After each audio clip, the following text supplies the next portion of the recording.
feminista. Queremos agradecer a las mundanas que están acá, a Llama y a Marina, Llama Corín y a Marina González Rodríguez, y también a los compañeros de Sofovial que nos van a ayudar a registrar este momento, esta clase, para que nos quede un material que podamos también seguir trabajando como un modo también de acompañar estas luchas y de seguir trabajando para que haya políticas públicas y sensibilidad social suficiente para que los abusos contra las infancias y las adolescencias no sucedan nunca más. Así que les pedimos, vamos a tener el registro de video, pero también les pedimos por favor que tomen nota, y colectivamente dentro de la diplomatura vamos a poder armar alguna carta de acompañamiento y de apoyo a Llama, a las mundanas y a todas las luchas que tienen que ver con estos temas, ¿no? Gracias por venir, gracias por estar acá. Bueno, no, gracias a vos en principio por haber activado esta invitación y gracias a ustedes, son un montón de gente. Es como muy alentador para nosotras porque nosotras siempre decimos que es una forma de construir sentido, ¿no? Como cada uno de los espacios en los que podemos escucharnos y contestar las preguntas o las inquietudes que tengan. Para mí es una forma de construir sentido contra lo hegemónico, que viene siendo o el silencio o una forma de abordaje sobre esta situación que en definitiva no es más que una lógica todavía patriarcal de impunidad y de complicidad con los abusadores. Entonces, yo creo que hay algo que logramos conquistar, que por lo menos empieza a sonar en los espacios en los que estamos, que es la reforma judicial feminista o con perspectiva de género, o reforma judicial. Vamos sacando, pero vamos llegando a que hay algo de la justicia que tiene que cambiar. Y esa forma de justicia que tiene que cambiar es un montón, porque ¿desde dónde empezamos o por dónde empezamos? Y esa forma de por dónde empezar se tiene que construir colectivamente y esto se hace en estos espacios. Entonces eso para mí es una forma de intervenir sobre la realidad, ya es una intervención. Pero bueno, en principio por ahí empezaría por contarles quiénes somos. Bueno, nosotras somos una agrupación que en un principio nos llamamos de mujeres, y gracias a los procesos dinámicos nos cambiamos el nombre y nos llamamos feministas. Nos dimos cuenta de que mujeres solas ya era excluyente. Claro. O sea, ya, por ejemplo, digo, y esto es 11 o 12 años, es poco tiempo de un proceso social en el cual ya tuvimos que cambiar el nombre elegimos cambiar el nombre de nuestra agrupación. Y eso lo agradecemos profundamente, tanto a nosotras como agrupación, como al movimiento, al encuentro, ¿no? Que antes era el Encuentro Nacional de Mujeres y ahora es el Encuentro Nacional de Mujeres Lesbianas, Travestis y Trans, porque ahí nacimos. En ese encuentro, un grupo de amigas empezamos a pensar la posibilidad de agruparnos y construir una agrupación en la cual circulara en principio la posibilidad de pensar en algunas cosas distintas, lo cual ya era como un montón frente a otras organizaciones que veíamos que parecía que eso no podía ser posible. Y después que éramos dos arteterapeutas y decíamos, bueno, ¿por qué no poner el arte como forma de organización y de expresión? En ese momento decíamos para que los talleres sirvieran para desnaturalizar las violencias de género que teníamos en ese momento naturalizadas. Entonces empezamos a armar talleres para lo que en ese momento llamábamos los micromachismos.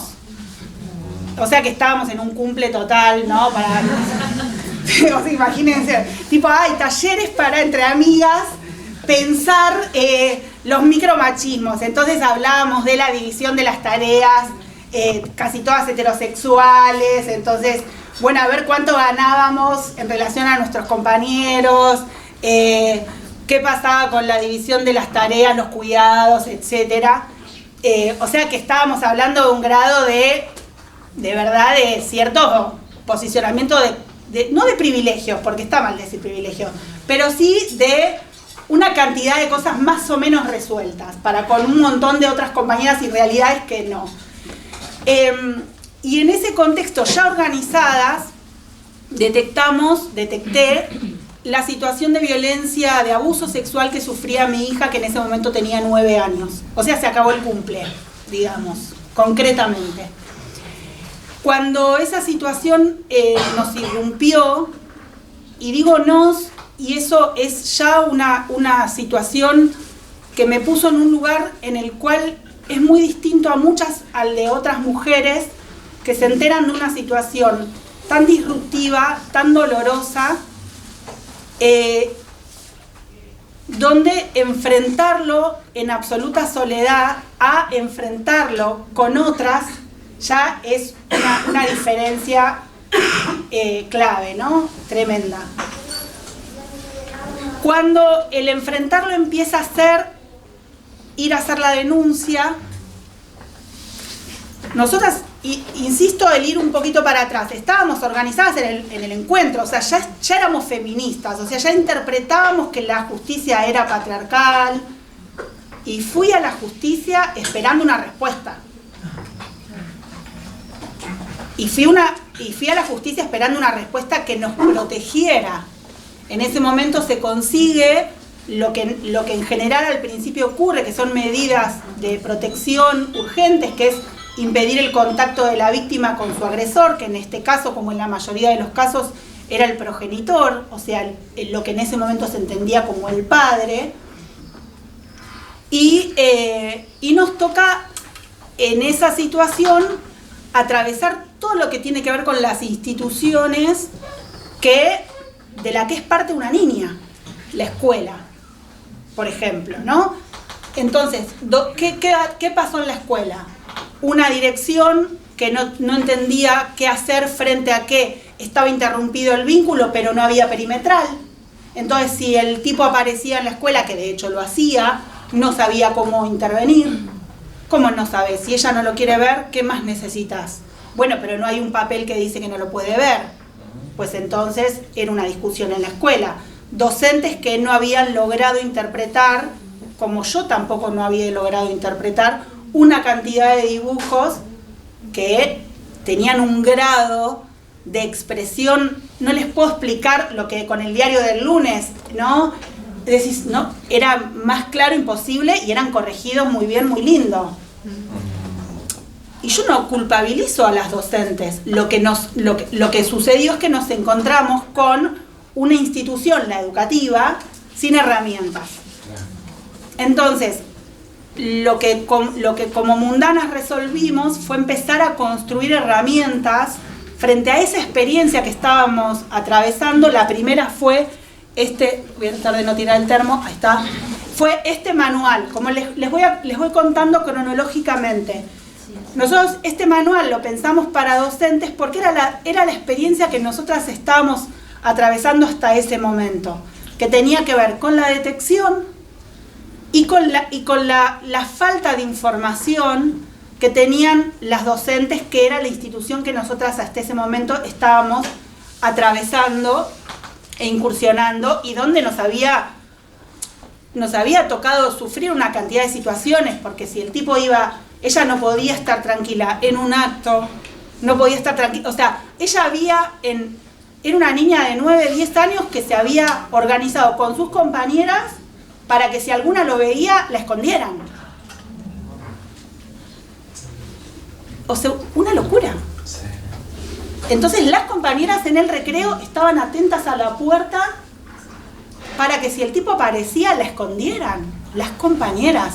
O sea, ¿dónde estaban las adultas teniendo que poder proteger? Avanzando en el tiempo, nosotras como agrupación, y avanzando en el tiempo nosotras o yo como mamá protectora denunciante en el proceso judicial, nos fuimos a encontrar con otras lógicas patriarcales dentro del aparato judicial que tenían que ver con la pericia sobre pericia, sobre pericia, sobre pericia, siempre sobre nosotras. O sea, al tipo no se lo molestaba, ¿no? Ahí es donde decís, era patriarcal, en serio. Esto era en serio. Lo que en su momento lo comprendíamos del carácter teórico, después lo estábamos aprendiendo en el cuerpo de forma práctica.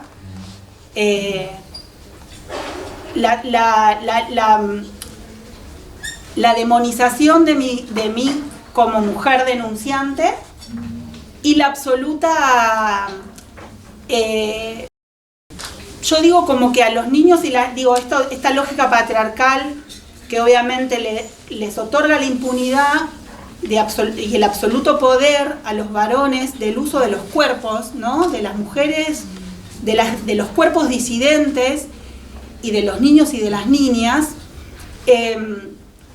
y de la lógica adultocéntrica en el cual los niños y las niñas pasan a ser objetos también del aparato judicial. O sea, no son sujetos de derecho, no son parte del proceso más que casi como molestando, como que están ahí dando vueltas, se los convoca para esperar de ellos un relato adulto, pero si tienen el relato no se les cree. Y a las mujeres la demonización, ¿no es cierto? Entonces, muchos años de esta experiencia, donde hay todo un proceso judicial que nos toca atravesar en esa lógica. Todas las que quieras. Y de paso, algunas cosas en relación a lo que ella fue diciendo. Yo soy abogada, formo parte de Mundanas también, y soy abogada de Llama y de Luna, ¿no? Pegamos acá este cartel que es la campaña de justicia para Luna, porque en agosto tenemos el juicio, digamos, de esto que es su vida, digamos, no se plasma en un caso y en un expediente, pero que es la vida de ellas. Que bueno, por suerte llegamos a instancia de juicio oral y por suerte lo vamos a... un poco de suerte, sí, más o menos así, unas cartitas, un poquito. Y después, bueno, en relación a lo que ella iba diciendo, sumar algunas cosas. Ahora te ahí como devuelvo la palabra, pero digo, Llama planteaba al principio esto de, bueno, ¿qué es que cambie la justicia? Bueno, poder tumbar estas lógicas revictimizantes, digamos, donde todo el tiempo está siendo cuestionado el relato de la mujer que denuncia, y digo mujer porque en el 90% de los casos las que protegen son mujeres, las que están en el lugar de protección, sean madres protectoras o una tía, una abuela, pero en general somos las mujeres las que cumplimos esos roles. Entonces, hablamos de mujeres, pero digo, está puesto en cuestión todo el tiempo el relato y también está puesto en cuestión el relato de los niños. Jurídicamente yo siempre digo que hay mucho para desarrollar y pelear, digamos, que las cosas sean de otra manera. Porque a nivel internacional, la Convención de Belén do Pará, la CEDAW, se los digo solo a modo de, si quieren tomar nota y después chusmearlas, digamos, son parte del ordenamiento jurídico, tienen jerarquía constitucional y establecen derechos que son importantes para las mujeres y para los niños y las niñas, les niñas. También la Convención sobre los Derechos del Niño, en ese marco el derecho a ser oíde, y a su vez también lo que nosotros nos preguntamos después en esto de qué es que cambie la justicia. Bueno, ¿de qué forma se les escucha, digamos, a esos niños, ¿no? Digo, porque es importante que se los escuche. Yo conozco casos, porque trabajo de esto, digamos, donde hay niños que van en el marco de cuidado de la Cámara Gesell, expresan lo que les pasó y así todo hay informes que dicen no, el relato que repite es un relato mecanizado o tiene ideas implantadas. Ahora vamos a hablar un poco de eso también. Como eso es también un no creerle, digamos, un no poner en valor. Pero incluso cuando el relato no aparece, los niños y las niñas hablan en otros lados. Hablan a través de sus dibujos, hablan a través de sus acciones. Después en nuestro material está, pero digo, se los podemos pasar. Hay indicadores muy precisos, digamos, no es que es un indicador sí o sí, pero cuando varios de estos indicadores aparecen, hay una alarma en relación a la posible presencia de abuso sexual. Y eso también es una forma de expresión, eso también es una forma de hablar. Como decía acá Llama recién, muchas veces se pretende que las niñas hablen y digan las cosas como las diría un adulto. Yo soy abogada penalista. ¿Qué está buscando el sistema penal cuando se lo pregunta a un adulto, como si se lo preguntara a cualquiera de ustedes, es cómo, dónde, cuándo? O sea, con qué, cómo fue, quién te lo hizo, en qué lugar estaba, a qué hora era, qué día era. Bueno, los niños a veces no pueden brindar esas precisiones. O sea, brindan las cosas como pueden, se contradicen. Una de las cosas que aparece normalmente, digamos, en estos casos es la negación. A veces dicen y como ven que se les derrumba el mundo, se desdicen. Muchas veces tienen cariño con su propio abusador porque está dentro del marco del seno familiar, entonces dicen y cuando ven que eso provoca que haya un no contacto, se desdicen y dicen, no, mentí. Bueno, eso también es un indicador de ASI. Lo otro que, vuelvo a lo que decía recién, yo decía, muchas veces se recurre a hablar de, se dice, recuerdos implantados o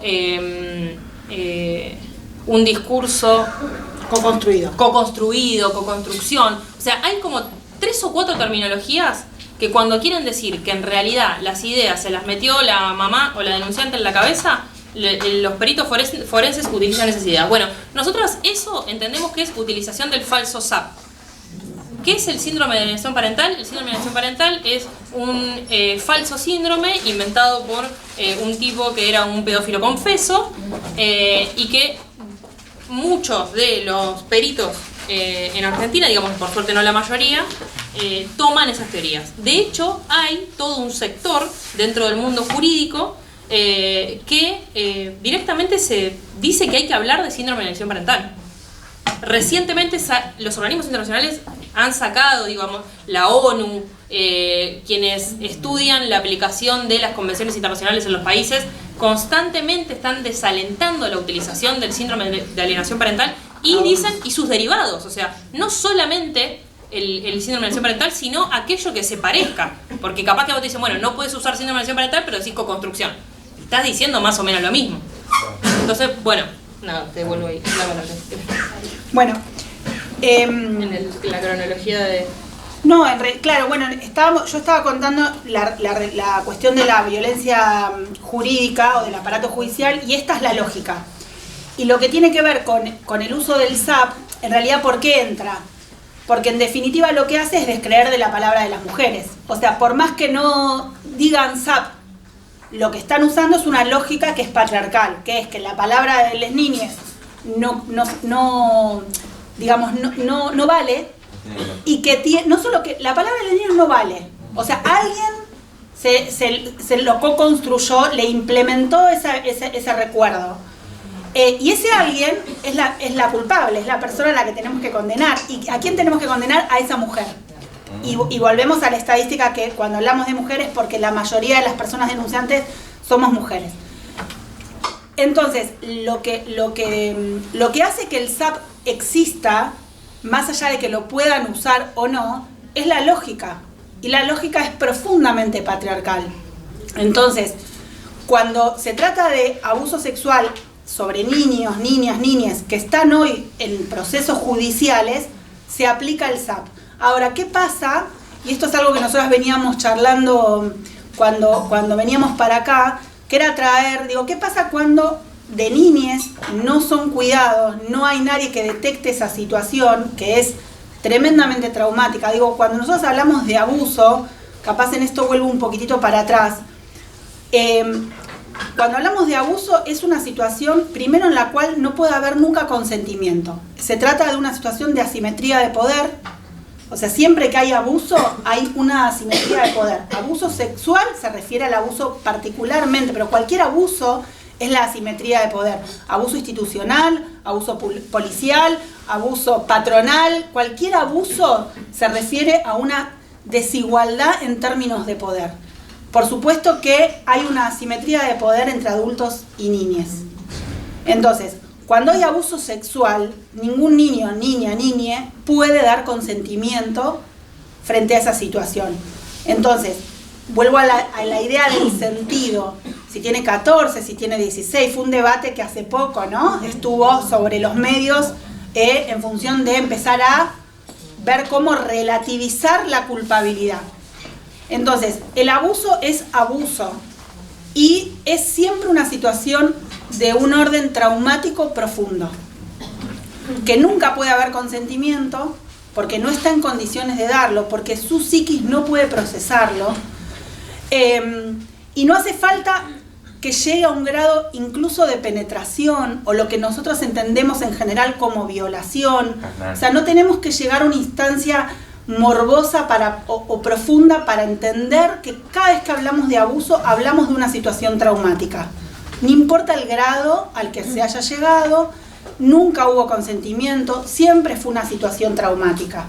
Entonces, cuando no se logró detectar, o sea, cuando este niño, niña, niñe no logró, o sea, no hubo nadie alrededor que detectara esa situación e impidiera la continuidad de ese abuso, esas personas llegan a adultas y, de acuerdo a ese proceso propio, subjetivo, insisto, traumático, lo resuelven como pueden, no como quieren, como pueden.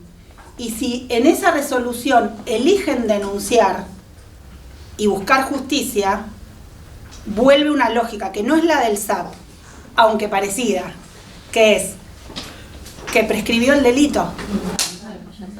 Entonces, otra vez, la justicia nos vuelve a cerrar las puertas.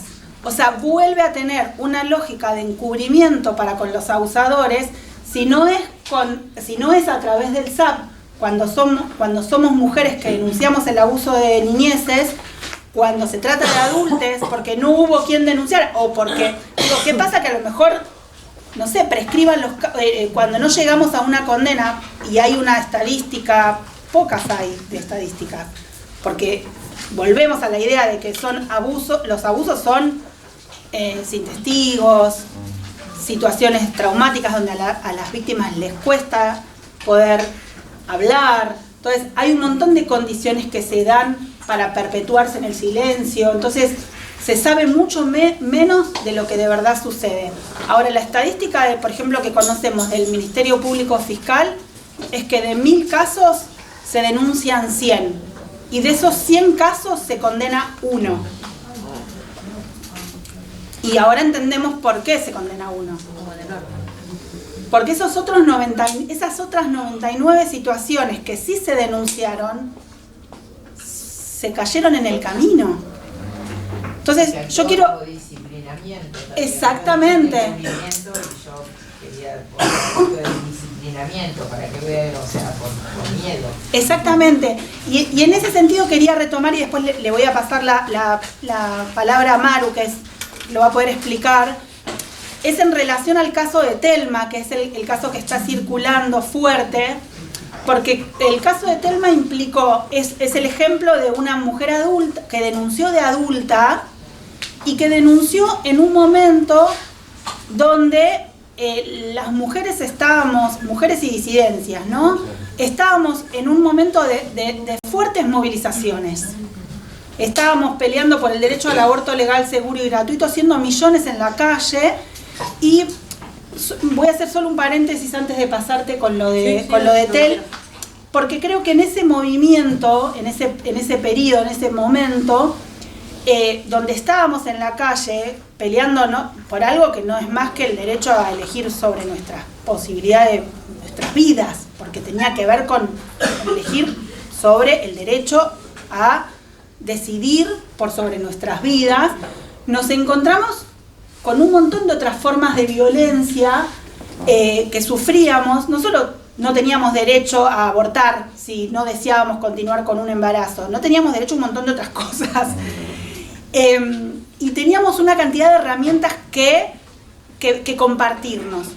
Y en ese proceso nos encontramos las mamás protectoras. Y yo creo que ahí hay una identidad que nos pudimos dar que nos construyó como una referencia a la hora de presentarnos, de encontrarnos y también de referenciarnos.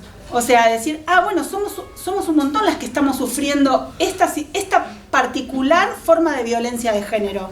Porque no está solo la forma de violencia de género extrema, que es el abuso sexual sobre las niñeces, sino que hay violencia de género particular, distinta, nueva, posterior, que es la que sufrimos las mujeres que vamos a denunciar. Entonces nos encontramos en ese proceso, nos dimos una cantidad de herramientas que tenían que ver con ese momento de lucha en Argentina, que nos sacó de la tragedia personal, que creo que nos permitió también, como yo digo, poder llegar a una instancia de juicio. Después lo vamos a retomar, ¿no? Sobre el juicio de Luna lo vamos a retomar de forma organizada, como a otros tantos juicios, y en ese momento es en el que el Telma denuncia.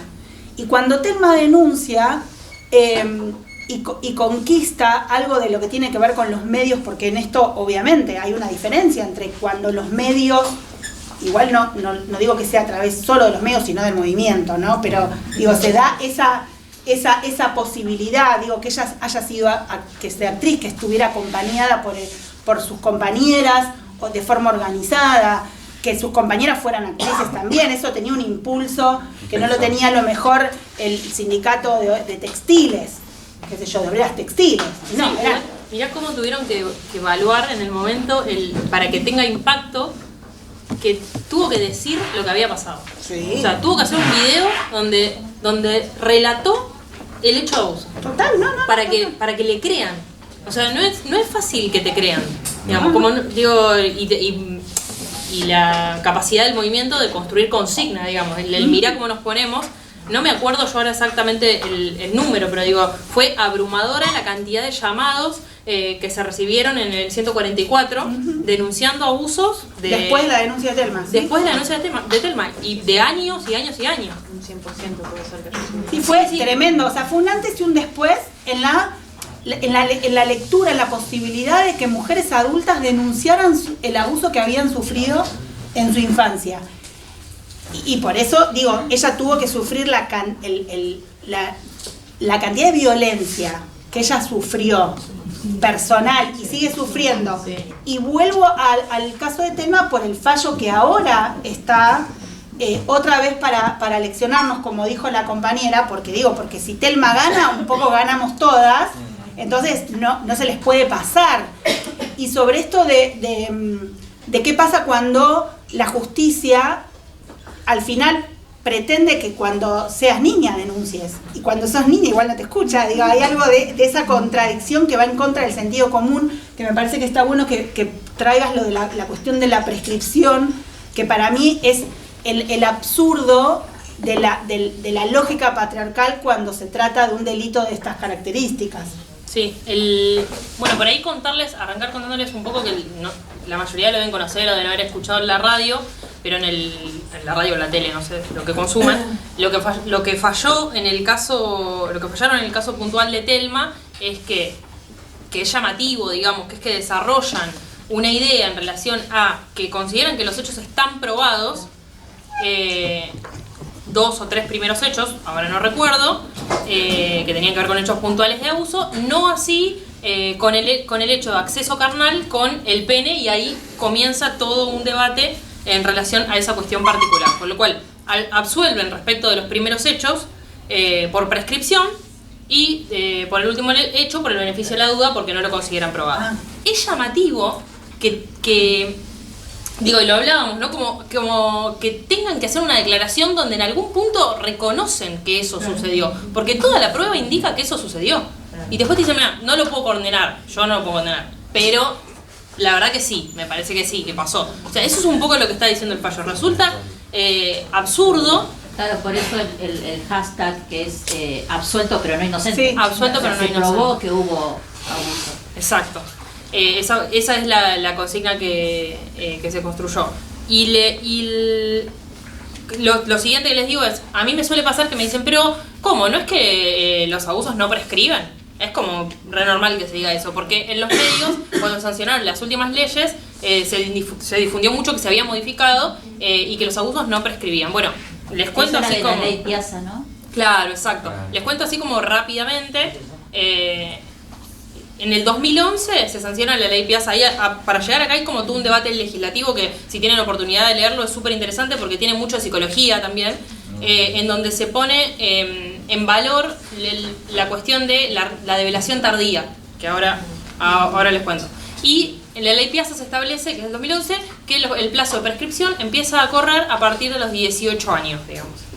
¿Cuál es el plazo de prescripción máximo para los delitos sexuales graves? 12 años. En general, el plazo de prescripción es el monto mayor que establece la pena. Yo sé que esto es difícil, pero si el abuso sexual simple... Despacio, cerebrito. Si el abuso sexual simple establece que la pena es de 4 a 6, el plazo de prescripción máximo es de 6 años. El abuso sexual con acceso carnal, los agravados, todo, en general tienen un plazo máximo de más años. 10, 12, 14, un montón. No sé, hasta 40, pero la ley acota que el plazo máximo que se puede establecer de prescripción son 12 años. ¿Qué pasa? Los delitos que se cometieron hasta el 2011 se rigen por la ley vieja. Porque hay que aplicar ley penal más benigna, que es un principio del derecho penal. Se rigen por la ley vieja. Entonces se establece que están prescriptos en general cuando denuncian a la mayoría de edad. Del 2011 al 2015, que se va a fijar otra ley de la que vamos a hablar ahora, se aplica la ley Piazza. O sea que el plazo de prescripción va a empezar a correr a partir de los 18 años, si uno hace la denuncia. Con lo cual hay que analizarlo bien, hay que sentarse y pensarlo, en cada caso en particular. Del 2015 en adelante se sanciona lo que se llama la Ley de Respeto de los Tiempos de las Víctimas. Esto no es casual, digamos. En el Congreso de la Nación hay todo un avance legislativo porque esto que había empezado en el 2011 a debatirse, se sigue debatiendo. Y aparecen como, bueno, si hay algo que se llama develación tardía, donde una persona, cualquiera de nosotros que fue víctima de abuso, puede no recordar el abuso porque su psiquis lo bloquea absolutamente, y que esa idea aparezca de la nada y el recuerdo aparezca, eso es lo que se llama develación tardía. Bueno, entonces demos lugar a que cuando la víctima denuncia empieza a correr el plazo de prescripción. Y eso es lo que establece la Ley de Respeto de los Tiempos de las Víctimas, que se sanciona en el 2015. Para los hechos que se cometieron del 2015 en adelante, se aplica esta ley respecto de prescripción. No sé cómo es la legislación brasilera, sinceramente, pero estimo que esto se fue adaptando en relación a estándares internacionales, digamos. Entonces, algo de eso también había dicho que por 68 días... Sí, la ley cambió en Brasil, cambió en el 2010. Sí, pero ese cambio tiene que ver con el acceso carnal, que también acá pasó. O sea, acá hubo que aclarar, en principio se hablaba de acceso carnal por cualquier vía y no se especificaba cuáles eran las vías de acceso. Entonces había jueces que interpretaban que solamente el acceso era vía vaginal. El histórico debate jurisprudencial previo a que se modificara la ley era el acceso carnal vía oral, que muchos abusos son de acceso carnal vía oral. Entonces después se modifica y dicen acceso carnal vía oral, vaginal y bueno, otras cosas. En el caso de Brasil se debate si el acceso con los dedos es o no acceso carnal. Lo que ellos dicen es que en el 2010 o 60 días después, sí, eso también lo escuché, esa información, se modifica y bueno, podría haber sido acceso carnal eso y modificaba el plazo de prescripción. Pero, digo, yo se los cuento así, pero es llamativo, estamos hablando de la vida de una persona, de algo que pasó, el delito existió. Digo, hay también doctrinariamente construido, digo, a nuestro país, como la mayoría de los países de Latinoamérica, han adherido desde el 90 a la Convención sobre los Derechos del Niño. Digo el 90 porque 92, 94, digo, en diferentes años, ¿no? Pero ahí se establece la protección de los niños de toda violencia. Nosotras cuando tenemos que pelear la no prescripción, lo que pedimos es la aplicación de los tratados internacionales.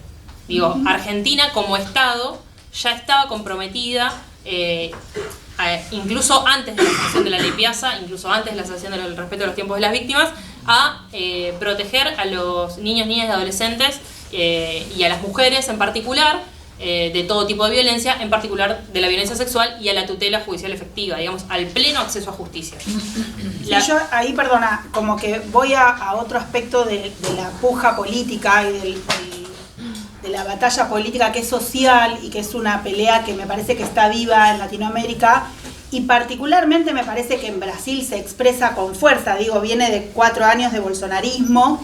¿Y por qué lo digo? Porque primero que el bolsonarismo se expresó muy claramente contra el feminismo, aparte del racismo y de todo lo que tenga que ver con olor a derechos. Y que en Argentina también está esa pelea, y lo traigo porque no solo porque me declaro en contra, sin ningún tipo de problema, soy antifascista, sino porque aparte, en particular con esta problemática que estamos discutiendo, son no casualmente los sectores defensores de los abusadores. Ah, sí. Entonces, por eso lo traigo. En Argentina, por ejemplo, hay sectores que están organizados, y es una pelea que tenemos quienes estamos de este lado defendiendo causas particulares y quienes militamos esta temática, quienes sufrimos denuncias. Nosotros estamos denunciados. Yo estoy denunciada por asociación ilícita. Asociación ilícita porque no solo hice la denuncia contra el abusador de mi hija, sino que acompañé a otras personas a denunciar, lo cual es obvio que es una asociación ilícita. Pero bueno, esta gente está organizada, son sectores que son abogados, abogadas, lamentablemente, jueces, fiscales, medios de comunicación, peritos, ofrecen esos servicios de manera cuando uno se va de vacaciones y te dan el pasaje, el hotel, la estadía, las excursiones, todo resuelto. Bueno, los abusadores tienen el paquete entero de abogados, abogadas, peritos, fiscales, a dónde va a caer la causa, etc. Esos sectores, casualmente, en realidad no casualmente, son sectores organizados con esos sectores de derecha que son negacionistas de la dictadura y son negacionistas de la pedofilia. Entonces, por eso lo traigo, y que lógicamente no es, en Brasil no vienen de un proceso distinto. En Argentina no está en Argentina también tenemos esa disputa política, y esa disputa política es contra el feminismo. Entonces, obviamente necesitan que Telma no gane, porque ganamos todas. Entonces, yo creo que esto es algo que tenemos y que también hay algo que se logró avanzar, y que en un sentido más optimista, porque sí, creo que las militantes tenemos un sentido del optimismo, porque si no... Nos quedamos en casa. Claro. Si no, ¿para qué? No sé si es realismo, pero es optimismo. No sé, todavía no está terminado, ¿no? No llegamos al fin. Lo que digo es, en realidad ellos ya habían ganado, y nosotras estamos presentando batalla, y ahora se tienen que defender públicamente cuando antes no lo necesitaron. La pedofilia existió siempre. Sí. El abuso sexual contra niños, niñas y niñas existió siempre, y estuvo en el silencio permanentemente, generaciones tras generaciones. Nosotras, en los últimos años, lo pusimos en el escenario público, y lógicamente se están resistiendo. Y claro, son sectores que tienen que salir a dar respuesta. Son reaccionarios, están reaccionando a nuestra respuesta. Entonces, esa es la lectura de mi parte optimista, que es, antes no necesitaron reaccionar, antes tenían la impunidad garantizada en el silencio, y nosotros rompimos el silencio. Entonces ahora lo tienen que salir a defender, y eso es agresivo, y lógicamente nos duele, y muchísimo, y hay cuerpos que estamos a lo mejor más expuestos. El de Telma no lo puedo ni imaginar, y después hay un montón de otras madres protectoras y otras sobrevivientes, miles en todo el país, porque estos casos son, el caso, no sé si lo conocen, de Delfina, la mamá de Arcoíris. Sí, es una mamá que está cumpliendo prisión domiciliaria por defender a su hija, y para poner a salvo a su hija contó con el feminismo en la calle, porque también esa es otra parte de la balanza. Entonces, lo que creo es que hay una disputa que estamos dando, en la cual no perdimos todavía. En particular, y esto creo que surgió de ahí surgió la invitación, la cual estoy muy agradecida. Yo iba haciendo la cronología al principio en relación a la causa de Luna y el trabajo que fuimos haciendo en paralelo con Mundanas, que ya lleva, el otro día Luni me dice, más de 12 años va a ser. Claro, porque primero dijimos 10 porque aparte es un número redondo, entonces era casi 10, después era más de 10, o 10, más de 10, bueno, 11, y después era 11, y me dice 12, ya, casi 12, llegamos al juicio, bueno, 12, tenemos que ir renovando porque el tiempo pasa y no se hace igual acá. Lo cierto es que llevamos de la denuncia a cuando va a ser el juicio, que efectivamente ya tiene fecha, que empieza el 8 de agosto y termina el 31 de agosto. ¿Por qué? No te le iban a hacer fácil, 7 fechas tiene. Sí, todo agosto. Todos los martes y jueves. Todos los martes y jueves de agosto, no sé qué tienen que hacer. Sí, están libres. Bueno, llegamos al juicio después de casi 12 años. ¿En qué tribunal era? En el 15 de Cava. Ya se anotó los días, todo. La dirección, todo. Pero ahí, nos vemos el 8 de agosto. La Valle y Libertad. Aquí, a las 9, arranca, 9:30. A las 9 por las dudas si te demora. No, yo lo único que voy a retomar es la última instancia del proceso, que me parece como muy no sé, como que muestra mucho el grado de complicidad de la justicia para con la defensa. La defensa, aparte, una perlita más, acaba de presentar el 15 de abril en la legislatura porteña un observatorio de las falsas denuncias, que es un observatorio que lo hizo de la mano de una legisladora porteña de Milei.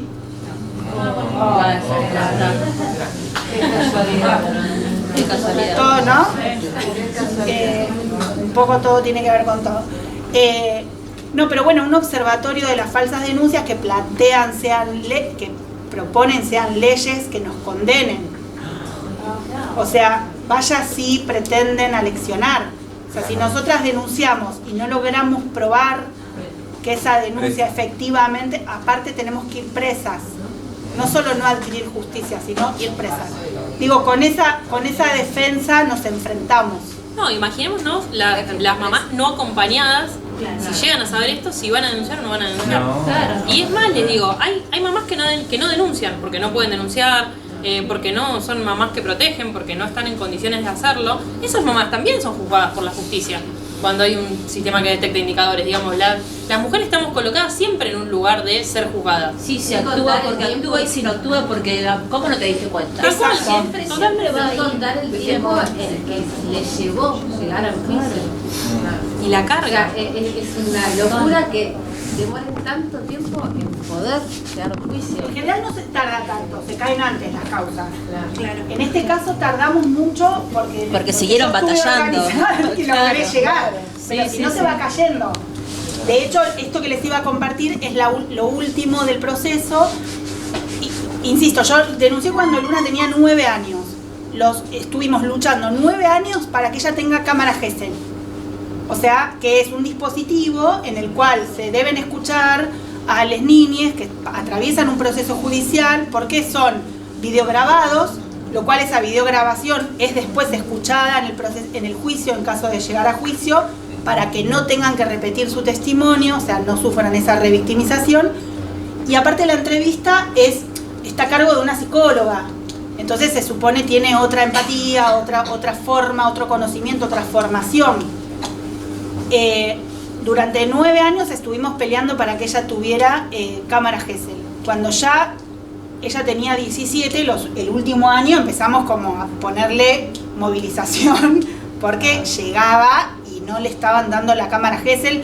La defensa planteó incluso que ella tenga una cámara Gesell en Trenkelauken. Que expliquen esta. Tipo, De nuevo, el planteo jurídico es interesante, lo traigo capaz de... el planteo jurídico era que quería que se apliquen determinados estándares de validación del relato. De nuevo, la puesta en cuestión del relato, del decir, de la voz, digamos, como eso es lo que aparecía. Digo, yo, ¿qué planteaba la defensa? Quiero que se aplique el BCM no sé qué que se usa en Estados Unidos. Entonces, la Fiscalía toma eso, le pregunta a la Suprema Corte de la Provincia de Buenos Aires en qué departamento judicial aplican ese criterio de validación del relato. Y la Suprema Corte, como el departamento que es jefe de todas las asesorías periciales, contesta como, mirá, toda técnica que se aplique forense es válida. Esta que vos me estás pidiendo se aplica en Trenquelauquen. Nosotras ahí, antes de que la Fiscalía saque cualquier cosa, dijimos, como, por favor, no se les ocurra mandar a esta piba a hacer la cámara GESEL a 400 kilómetros de la casa. Se les ocurrió desde ya. Ah, la pensaron. La tiraron, si sale. No, se les ocurrió. Imagínense cuando leemos que la defensa propone que entonces la hagan Trenquelauquen. O sea, bueno, nada, porque de estas son miles, o sea, es como miles y pensadas. Y todo eso es mucho tiempo, además. Todo es tiempo, mucho. Bueno, el caso es que conseguimos que ella tenga fecha. Antes de cumplir los 18, 5 minutos antes. ¿Vieron la película cuando se está cerrando la puerta y te estás tirando abajo? Conseguimos que tenga fecha en cámara GESEL. Por supuesto que una preparación para su declaración implica mucho de lo emocional, muchísimo, ¿no? Tiempo familiar, proceso terapéutico, o sea, no es que vos tenés una fecha para cualquier cosa, es declarar una piba de 18 años, no es, o sea, bueno, todo lo que implica esa preparación, que fue muchísimo. Un día antes, ella por bruja llama. No, fui a ver. Fuiste a ver cómo, bueno, resulta que no había fecha de cámara GESEL. Habían suspendido un día antes porque la defensa había presentado un certificado médico que se había quebrado, pero el certificado era 3 meses atrás, algo así. No. Y habían suspendido igual la fecha de GESEL, así que al día siguiente igual nosotros fuimos con movilización. Le habían dado, no solo habían suspendido la fecha que tenía, sino que le habían dado fecha para una declaración en calidad de adulta pasado los 18 años. O sea, le habían quitado, efectivamente estaba todo calculado. Por supuesto, nosotras mantuvimos, igual ella iba a declarar de forma acompañada con una movilización, mantuvimos la movilización. Nos inmolamos, yo prendía fuego, tipo, no me voy de acá sin fecha. Eso era marzo, Luna cumplía en junio. O sea, le das una fecha de acá antes de junio o no me voy de acá. O sea, y te prendo fuego todo el juzgado, ¿me entendés? Porque aparte la complicidad era tan aberrante. O sea, le habían dado, la defensa había presentado certificado médico un mes antes, 2, 3 meses, o sea, una locura. Y nos enteramos porque ella fue un día antes. Claro, si no, ni te ella se había una piba preparándose ese día. Cuando llegara ese día. O sea, el maltrato. Una persona preparándose para semejante situación. Bueno, nos dan fecha para antes del cumpleaños, pandemia. Gracias por esa indignación colectiva. Apelamos, pedimos soluciones. Pedimos excepciones, hubo algunas, no iba a ser este caso desde ya, por supuesto, no hubo excepción. Finalmente declaró como adulta, o sea, cumplió los 18 años, declaró sola con 2 fiscales, o sea, ya se me fue la gracia. Ella no pudo ser acompañada ni por su psicóloga, ni por su mamá, ni por su abogada, por nadie, ni pudo ser escuchada por nadie más que por 2 fiscales. Recién después de su declaración como adulta, recién cumplió los 18 años, porque igual era una piba, los fiscales no tuvieron más alternativa que elevar la causa a juicio. Cerraron la instrucción, tipo, le deben de haber dicho a la defensa, te pido 1000 dis, hasta acá llegó, ya cambié el auto, ya hice todo, o sea, ya te cubrí hasta donde se logró, la piba ya declaró, no podemos más con esto. Entonces, creo que efectivamente que llegáramos a que Luna declare y que ella llegue entera, fue producto del haber sido acompañadas, porque la cantidad de obstáculos que hubo que sortear, yo les conté pero como fueron 12 años de cosas que son indignantes, que corren toda lógica, todo sentido común, como la de Trenkelauken, como la del certificado médico, de una abogada cuando él tenía 2, podía haber ido el otro, o sea, cosas que no tienen otra cosa que la muestra clara de la complicidad. Pero bueno, llegamos al juicio, el juicio es para nosotras una conquista colectiva, por lo cual un acto reparatorio también colectivo. Yo digo, hay algo de lo que pudimos decidir que tiene que ver con que yo esté acá y ella no, por ejemplo. Ella no eligió hacer de su experiencia un acto militante, decidió hacer una vida como la de cualquier piba, tuvo la posibilidad de hacerlo. Yo ya era militante antes y sigo siendo militante ahora. Tuve una compañera, abogada, compañera, y tuve otras compañeras y tuve un contexto que nos permitió hacerlo de forma colectiva, y creo que el juicio va a poder otorgarnos que esa condena, porque va a haber, ¿no? ¿Qué decís? Sí, no te quiero meter presión adelante de tanta gente. Yo no decido. Pero sí, creemos que va a haber condena. Y que esa condena efectivamente es un acto reparatorio para todas nosotras, porque es uno de mí, así que sea el uno para todas, para que haya otros y para que no nos hagan creer que denunciar no vale la pena, porque eso implica muchos otros abusadores impunes y en perspectiva. Entonces, en ese sentido hemos armado una mesa o una campaña de justicia para Luna, de la cual la compañera se hizo parte, y ECO, y desde donde surgió esta invitación, así que estoy como muy agradecida por eso.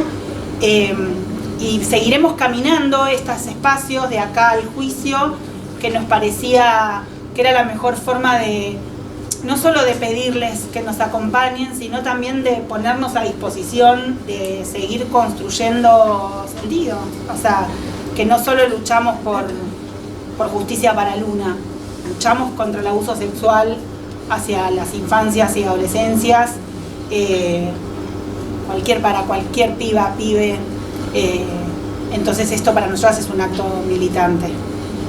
Así que lo que quieran preguntar, para lo que necesiten, desde Mundanas, hacemos esto. Por ahí, de la lectura del fallo, lo que se desprende es que ellos consideran que los testigos, o sea, Thelma, cuando sucede años después, ponele, al poco tiempo y años después y después, va hablando con personas. Esas personas declaran como testigos. Cuando declaran, cuentan las situaciones de abuso que hubo, entre las que no suman al acceso carnal con el pene. Sí relatan las otras situaciones abusivas, pero no esa situación en particular, por eso no lo dan por probado. Ahora, la realidad es que está el relato de Thelma, donde Thelma dice que hubo acceso con el pene, digamos. Entonces, de nuevo, esto mismo que veníamos sosteniendo a lo largo de la charla que teníamos, digo, si Thelma está diciendo que eso existió, bueno, y hay no sé, pericias además que están hablando que dicen que no fabula, está denunciando eso existió, digo, como también poner en valor eso. Bueno, eso no está en el fallo. Lo otro sí, porque valoran la totalidad de todos los testimonios, pero en particular el acceso carnal con el pene no. Y agrego una cosa más, en la que la vengo pensando, la había pensando a lo largo de lo que íbamos hablando y no la dije, ¿qué es esto del cambio de paradigma? Para mí, yo identifico, sobre todo cuando veo los casos en los que se debate la cuestión de la prescripción, instituciones y un mundo adulto que no cuidaba. Para mí, hoy hay un mundo adulto que está parado sobre, tenemos más herramientas, tenemos la ESI, digo, en los paradigmas en las escuelas, más allá de que pueda haber individualidades que no, digo, pero me parece que hay otra base sobre las que estamos posicionadas. Hay que seguir construyendo ruptura de silencio y hay que seguir dotando de poder a la voz de los pibis, pero digo, hoy estamos posicionados sobre otro paradigma. Hay casos puntuales donde identifico que hubo, no sé, una niña que pudo decirle a su madre, una madre que no intervino, una institución médica que dejó constatado en la historia clínica, la chica relata abuso, la madre sabe, y nadie intervino. Esa familia, hicieron una reunión de la familia y todo siguió. Digamos, porque tenemos poco tiempo, ya tenemos que entrar al aula porque hay clase después, pero les quería preguntar, a mí me queda un poco más claro de lo que tenía, cómo llegaron hasta acá. Ahora el juicio es durante todo agosto. Yo quería preguntarles sobre qué estrategia están pensando, teniendo en cuenta que el abordaje de esta cuestión tiene que ver con lo judicial, que tiene que ver con la construcción de sentido, pero vos hablabas recién, Llama, de otros casos que se resolvieron también con gente en la calle, y una piensa, bueno, pensamos sacar quizás una declaración, una nota colectiva, pero ¿qué más, no?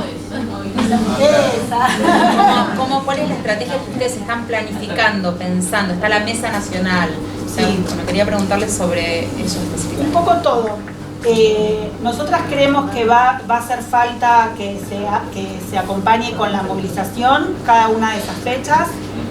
Creemos que todo lo que tiene que ver obviamente con el uso de las redes, que por ahora son el instrumento de comunicación con el que estamos contando. Cada tanto cuento con alguna nota de Página 12, con alguna nota de alguno de los medios, pero no es un caso que haya conseguido dar ese salto. Entonces, si lo da sobre el juicio veremos, pero en principio el acompañamiento en las redes está buenísimo. Entonces la cuenta existe de Justicia para Luna, que la puedan seguir, y que si ustedes pueden escribir una declaración de apoyo al juicio, se va a compartir, que cada uno de ustedes lo comparta, digamos, porque si lo subo yo, digo, lo fuimos nosotras a la Justicia para Luna, pero después que cada uno de ustedes lo pueda compartir es un montón.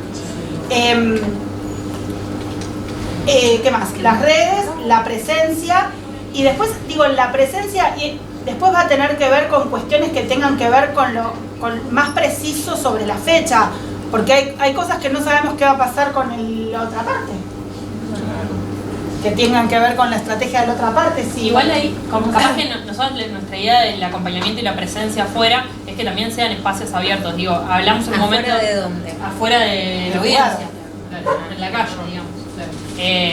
Hablamos de radio abierta, pero digo, cualquier intervención que ustedes puedan pensar también es bienvenida, digamos. O sea, esto de colectivizarlo, de que no sea una lucha individual, también tiene que ver con esto, con que si hay alguien, cualquiera de ustedes, o si conocen a alguien que quiera expresarse en ese espacio, digo, también está disponible para que podamos ir trabajando todo lo que tenga que ver con esta temática, digamos.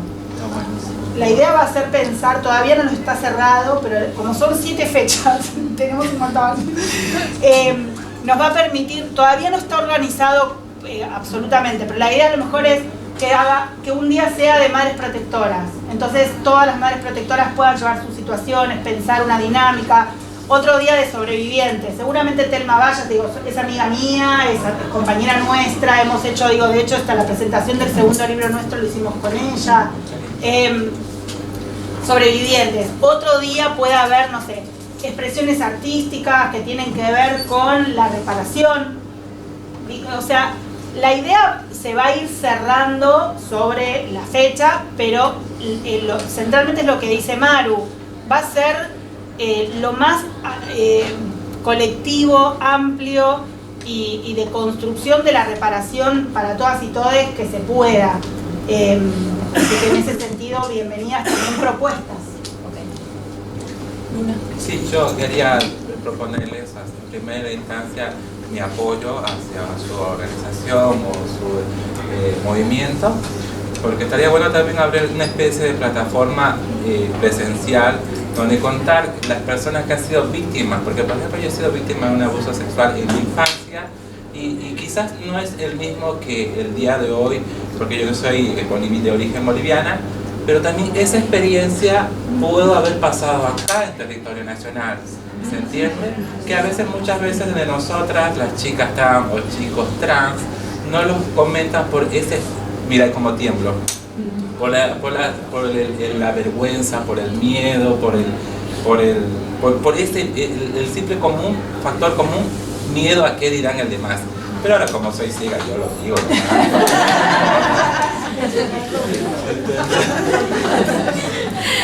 Eso quería proponerles. ¿Cómo no? Bienvenida. Gracias. Te miramos con amor. Una cosa nada más, que mañana presentan otro libro. Gracias. Eso, que cuente. Gracias. Antes de ese, solo muy rapidito porque hay que entregar el aula. Conté del primero. Ese lo tengo. Conté el primero, que era el que es para docentes. El segundo cuenta la experiencia del haber decidido crear dispositivos de acompañamiento, que es equipo de psicólogas, equipo de abogadas, equipo, círculos de feministas, de mujeres y disidencias, ya estábamos mejoradas. Y este cuenta, por eso se llama Nuestra Revolución no defiende a abusadores, que es la experiencia de reparación colectiva. Y mañana presentamos el último, que es el primero pensado para niñeces, así que es todo un desafío porque pensar en un material para niñes era otra cosa. Y es el primero que hacemos con algo de ayuda del Estado, que es con contribución de la CENAF, que para nosotros eso es una conquista enorme.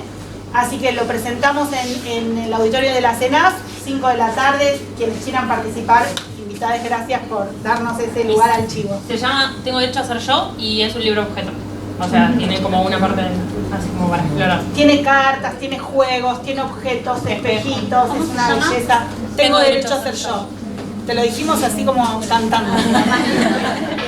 Coordinado. Sí, tenemos todo para venderles, menos el último que no porque se presenta mañana. No podemos, un día más tenemos que esperar. Chicas, y para poder ubicarlas. Mundanas, la agrupación feminista por redes. Y la compañera que hace las redes ahí está presente. Yo vivo en San Miguel, así que cualquier cosa si quieren me avisan. Después organizamos una reunioncita por fuera del horario de la Diplo con vos, para quienes quieran venir media horita antes, y ahí empezamos a amasar algo que podamos juntos. Miren San Miguel. Nosotras en todas partes. Tenemos que entregar el aula y para la gente que por ahí quiera no sé, conectarse con ustedes, creo que entendí que hay grupos de psicólogos, acompañamiento, y bueno, yo tengo casos específicos que no sé por ahí cómo sería la manera de conectar con gente que pueda por lo menos orientar en su caso, ¿no? Básicamente. Me viene bien la pregunta para aclararlo, porque como nosotros lo venimos haciendo hace muchos años, lo que nos pasó, gracias a Telma, es que colapsamos grado que la espera es ya imposible. O sea, nosotras somos nosotras, un grupo de compañeras. Entonces, empezamos a hacer articulaciones con sectores de los dispositivos que hay del Estado, que son muy insuficientes, para poder derivar a compañeras que tuvieran una atención que efectivamente supiéramos que van a tener el acompañamiento que corresponde, y lo tratamos de hacer con todo el compromiso y amorosidad que corresponde. No damos abasto.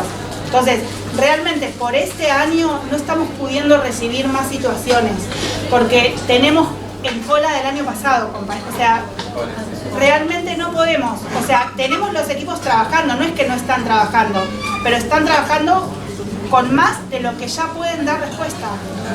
No, lamentablemente. Pero sí están los materiales de consulta, y también hay otras personas que, Mundanas también ha sido para la diplomatura un actor, actriz fundamental, en donde en esta diplo ya ustedes lo saben, aparecen situaciones de abuso y durante muchos años hemos contado con mundanas para acompañar, sí, pero bueno, pasa esto, ¿no? Pasa que son un grupo de compañeras que están desbordadas, lo cual nos imprime, digamos, algún tipo de exigencia en ver cómo multiplicamos de alguna manera espacios de acompañamiento para esta situación que es tan universal como particularísima. Bueno, es lo que pasa con los derechos humanos, que son universales pero impactan en cada una de las corporalidades, en cada una de las subjetividades.